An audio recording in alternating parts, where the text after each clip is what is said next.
Est-il nécessaire d'investir dans la pisciculture en Afrique? C'est la question que je vous pose aujourd'hui. Pourquoi je pose cette question? Parce que dans un commentaire, c'est l'une de mes vidéos sur laquelle je partage des chiffres que nous avons fait et que nous sommes en train de faire avec notre activité de pisciculture en Afrique. Il y a un commentaire qui a retenu mon attention. Donc, la personne me dit, lorsque je présente les chiffres, elle me demande si ce n'est pas plus facile d'acheter un bateau, d'aller à mer avec, de pêcher des poissons et d'aller vendre sur le marché. Et donc j'ai répondu à cette personne comme ceci. Vous allez me dire, est-ce que je me suis trompée? Qu'est-ce que vous en pensez? Moi je lui ai dit, c'est possible de faire comme tu dis, mais il faut voir le coût du bateau. Est-ce que tu as la capacité d'acheter un bateau, un chalutier qui va aller à mer, pêcher les poissons et revenir les vendre sur le marché? Il faut gagner la réglementation. Bref, c'est une réponse que j'ai faite très courte, mais si on doit débattre dessus, ça prendrait trop longtemps. Et je me suis dit, il est sûrement important de faire une vidéo dessus pour partager cela avec un maximum de personnes. Peut-être que je me suis trompée en investissant dans la pisciculture. Peut-être qu'il fallait tout simplement acheter un bateau, aller à mer, pêcher les poissons et venir les vendre sur le marché. Vous me direz ce que vous en pensez.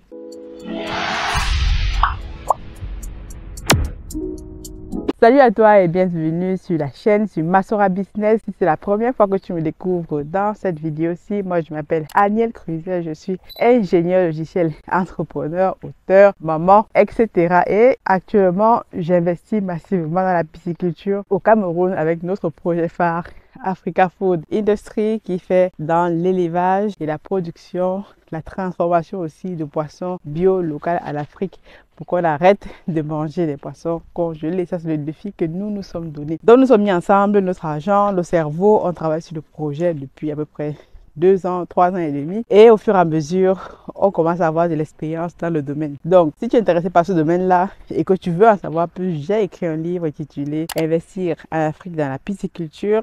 Tu peux te le procurer dans le lien en bas de la description. Si tu as des questions, si toi aussi tu veux te lancer dans le domaine, d'ailleurs, il y a une super opportunité pour toi. Tu verras la vidéo apparaître quelque part ici. Mais nous mettons actuellement en location un de nos sites piscicoles. Comme je disais dans la dernière vidéo, on veut des personnes sérieuses sur le long terme. Si vous êtes 2, 3, 4, 5, vous pouvez vous mettre ensemble pour investir dans un projet. C'est ce qu'il faut faire lorsqu'on veut limiter les risques, limiter. Donc, il faut se mettre ensemble. Les Africains doivent aussi comprendre qu'il faut se mettre ensemble pour travailler sur des projets d'envergure, ce que nous sommes en train de faire. Donc, pour vous accompagner dans le domaine, si par contre vous souhaitez une formation, vous formez dans le domaine de la pisciculture, des coachings, dans le e-commerce, vous retrouvez en bas de la description notre académie, Aniel et Tatiane Academy, sur laquelle vous allez retrouver un maximum de formations. D'ailleurs, vous avez droit à 15% de réduction pour ceux qui suivent cette vidéo avec le code ATACA 15 pour se faire. Donc, revenons donc sur la thématique que je voulais qu'on discute aujourd'hui ensemble très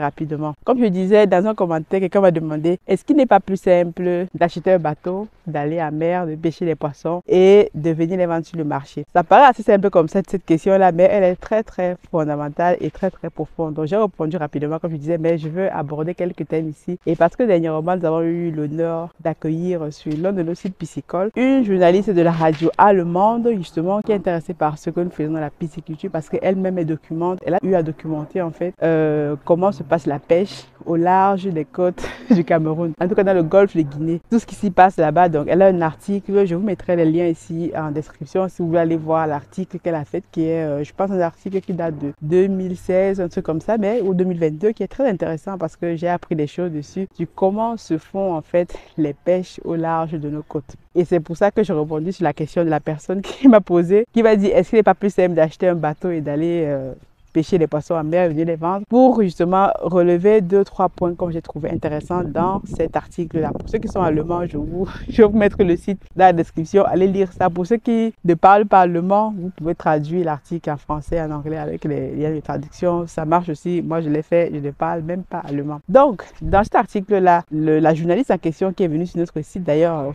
le reportage qu'elle a fait sortira bientôt. J'espère vous mettre les vidéos ici sur la chaîne. Mais elle a relevé que, par exemple, dans la localité de Limbe, dans laquelle elle a fait son reportage, il y a beaucoup de manquements et je pense que c'est peut-être une volonté politique ou une négligence. Mais écoutez ce qui se passe, c'est-à-dire que vous avez des chalutiers occidentaux, pas seulement chinois, parce qu'on pense souvent qu'il n'y a que les Chinois qui pêchent au large de nos côtes. Non. Plusieurs chalutiers qui viennent comme ça au large des côtes sans respecter les réglementations. Et ce que j'ai dit ici est documenté. Vous pouvez le retrouver sur Internet. Je n'invente rien, je ne traduis pas un secret d'État. Et qui, de ce fait, pêchent des poissons qui parfois sont réglementés.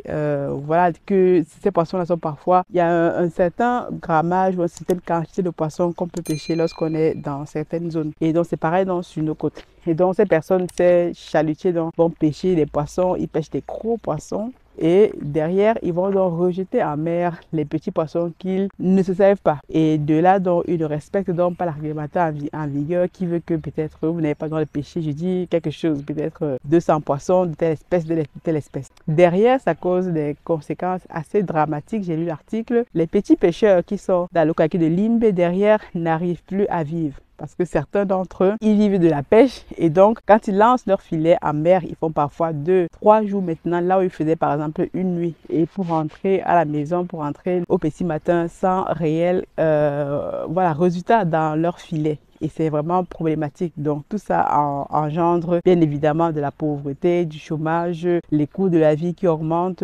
D'ailleurs, si vous allez au Cameroun, on vous dit que vous mangez le poisson qui vient de Limbe, c'est vraiment super, super cher. Donc ça, c'est la réalité qui se passe sur place tous les jours. Et donc, peut-être que l'État n'a pas les moyens de surveiller ces gros chalutiers qui vont pêcher sauvagement, qui font de la pêche sauvage et venir donc et réglementer cela pour que les populations ne se sentent pas démunies. Mais c'est un problème qui dure depuis des années. Donc face à un problème, qu'est-ce qu'on fait? Je vous pose la question. Quand on est entrepreneur, lorsqu'on découvre un problème égale opportunité déjà. Et lorsque vous découvrez ça, qu'est-ce que vous faites? Derrière, donc l'État, on ne va pas dire que l'État ne fait pas, l'État ne fait pas. Comme je dis souvent, ou comme d'ailleurs le président, ça doit être John Kennedy qui le disait, ne demande pas ce que l'État fait, mais demande-toi ce que toi tu fais pour ton pays. Donc, qu'est-ce que toi, à ton petit niveau, tu peux faire pour ton pays? La personne qui me demandait, est-ce que c'est facile? Ce ne serait pas plus facile de prendre un bateau, d'aller à mer, pêcher les poissons et revenir les vendre sur les marchés? Je lui répondrais seulement que certes, si tu as les moyens d'acheter un chalutier, un bateau, ok, première des choses, tu as déjà le coût de cet achat-là qui va être monstrueux. Je ne sais pas combien coûtent les chalutiers, les tonniers, mais ça va coûter extrêmement cher. Ensuite, derrière la réglementation en vigueur, tu vas aller combattre contre les Chinois, contre les Européens, contre tous ces grosses, parce que ce sont les gouvernements, tous ces gros industriels qui ont de l'argent, qui posent sur la table de l'État en leur disant, nous on veut faire ce qu'on a envie de faire, fermer les yeux parce que derrière il y a des intérêts géopolitiques, il ne faut pas le nier. Est-ce que tu as cet argent? Est-ce que tu as ce pouvoir? Est-ce que tu as ce lobbying là d'aller toi aussi jouer dans la cour des grands? Si c'est le cas, tant mieux. Mais nous on est encore très petits pour le faire. Ensuite maintenant, regardons maintenant, si tu avais même les moyens de le faire, donc tu as le bateau, tu as les moyens de convaincre l'État de te laisser aller pêcher, ok? Et maintenant, comment tu fais maintenant pour venir vendre les poissons? Donc, tu vas pêcher les poissons et tu vas venir les vendre sur le marché. Déjà qu'il y a les poissons, il y a certaines espèces qui sont déjà interdites de pêche, qui sont en voie de disparition. Et est-ce que tu vas pouvoir répondre à la demande locale? Est-ce que tu as les moyens techniques de pouvoir pêcher, je ne sais pas moi, 10 000 tonnes de poissons? De quel type, de quel, donc il y a toute une expertise derrière. Moi je ne suis pas chalutier, je sais qu'il faut une main d'œuvre, il faut une qualification, il faut pour réussir à rentrer dans ce domaine-là. Parce que même les Chinois ou les Européens, quand ils vont pêcher, parce qu'ils ont déjà des gros moyens investis derrière, ils arrivent à le faire. Mais toi, à notre petit niveau, qu'est-ce qu'on peut faire? En tout cas, si tu as autant de moyens pour te lancer dans ce business-là, je pense que donc tu es capable de faire peut-être bien plus. Mais là où moi je ne suis pas d'accord avec cette personne-là, c'est que où est la plus-value dedans? Parce que moi j'ai répondu à la question, c'est possible, mais où serait notre plus-value dans ce type d'activité, même si on avait les moyens et tout ce qui s'ensuit. Parce que la plus-value, c'est que tu arrives quelque part, tu vois ce qu'on fait déjà, tu apportes une façon de faire nouvelle et tout, et derrière, tu gagnes de l'argent en tant que businessman. Il faut que tu apportes une plus-value et que tu te sentes utile à régler un problème. Bien sûr, tu peux régler des problèmes en allant pêcher les poissons, mais moi, personnellement, je ne vois pas de plus-value parce que d'autres plus-values, lorsqu'on est avec l'entreprise Africa Food Industry, on fait de la pisciculture, déjà, ça nous demande moins de moyens que si tu devais avoir un chalutier, un tonnier pour aller en mer, pêcher avec toutes les réglementations qui a été tracasseries administratives. Je vous laisse passer tout ça. Mais la plus-value pour nous, c'est qu'on arrive à lever des poissons en étant localement, en milieu naturel et on arrive donc à les vendre directement aux consommateurs. Et donc en termes de plus-value, on est déjà très très proche des consommateurs. On a du poisson local, on maîtrise ce qu'on fait, on maîtrise le type de poisson qu'on fait. Et d'ailleurs, on est en train de lutter contre l'exploitation des poissons en mer, parce qu'aujourd'hui, même au niveau écologique, voilà, ça dépense tellement d'argent, tellement de carburant, tellement de CO2 pour ceux qui sont fans. Qui sont à fond dans l'écologie, là, on dépense trop de CO2 en allant en mer faire toutes ces activités-là. Et d'ailleurs, on sait tout ce qui s'y passe, tout ce qui est rejeté en mer, je vous passe tout ça. Mais en faisant la pisciculture, qui est aujourd'hui même, cette journaliste m'a dit aujourd'hui une alternative pour les États qui n'ont pas la capacité de pouvoir inonder le marché, de pouvoir répondre à la demande locale, de pouvoir produire du poisson localement. C'est-à-dire que vous pouvez produire le poisson comme on fait dans les États, ça vous coûte très moins cher par rapport à si vous deviez à mer, etc. Et vous avez la capacité aussi de garantir à vos populations de manger du bon poisson produit localement. Vous contrôlez ce que vous faites. Donc, vous contrôlez en fait toute la chaîne.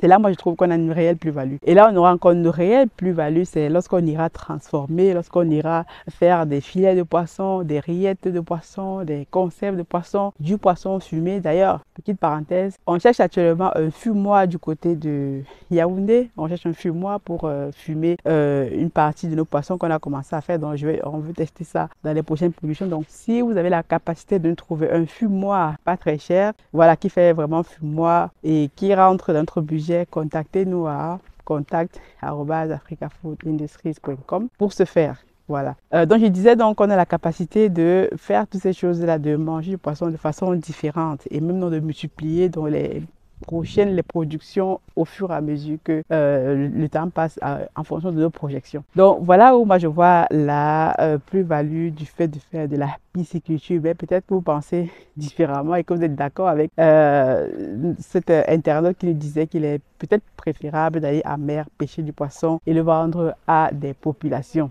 Donc, dites-moi ce que vous en pensez. Je veux savoir ce que tu penses de ça. Est-ce qu'on fait mal de faire de la pisciculture en étang, ou alors peut-être qu'il faudrait qu'on se mette ensemble, mettre notre argent ensemble pour aller pêcher du poisson en mer et vendre du poisson comme le font d'ailleurs. Les Chinois, qu'est-ce qu'ils font? Ils vont pêcher du poisson, le ramènent chez eux congelé et nous le revendent notre propre poisson. En tout cas, à discuter. Donc, n'hésitez pas à me dire ce que vous en pensez par rapport à ça dans les commentaires. Et je vous dis donc à très bientôt sur la chaîne. Et comme je disais, actuellement, on vend nos poissons. Vous pouvez les commander. On va vous livrer directement chez vous. Et voilà quoi. Donc, notre site, toujours Bibi est en location. N'hésitez pas aussi à revenir vers nous si vous êtes intéressé par cette opportunité. Je vous dis donc à très bientôt. God bless.